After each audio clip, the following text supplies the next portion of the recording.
사문서 위조 혐의로 부친을 고소한 박세리 희망재단의 박세리 이사장이 수십억 원의 증여세 폭탄을 맞을 수도 있다는 얘기가 나옵니다.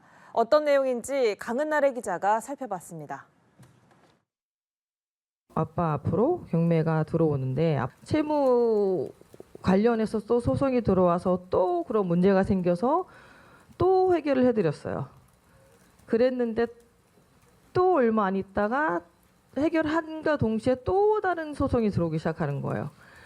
박 이사장 회견 이후 추가로 논란이 된 건 세금 부분입니다. 현행 세법상 빚을 대신 변제할 때도 증여세가 붙기 때문입니다. 부모에게 집 혹은 자동차를 선물하거나 채무를 변제해주는 경우 모두 증여세 과세 대상입니다. 이 세금은 원칙적으로 증여를 받은 부모 몫이지만 경우에 따라 자식 부담이 될 수도 있습니다. 우리 법은 연대 납세 의무를 또 두고 있습니다. 아버지가 세금을, 증여세를 납부할 어떤 능력이 없는 경우에는 연대 납부해야 될 책임이 생길 수 있거든요. 이 경우 박 이사장이 50억 원 이상의 증여세를 대신 내야 할 수도 있다는 전망이 나옵니다. 박 이사장이 대신 갚아준 빚이 최대 100억 원 이상으로 추정되는 가운데 세계 최고 수준인 우리나라 증여세 최고 세율 기준으로 추산한 겁니다.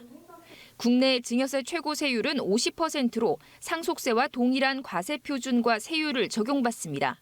일본에 이어 경제협력개발기구 OECD 국가 중 두 번째로 높은 수준입니다.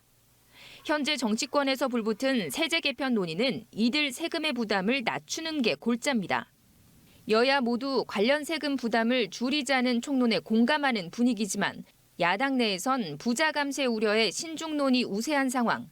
대통령실이 상속 증여세 최고 세율을 30% 수준으로 내리는 방안을 언급한 가운데 정부가 다음 달 발표할 세법 개정안에 어느 정도 인하 폭이 담길지 관심이 쏠립니다.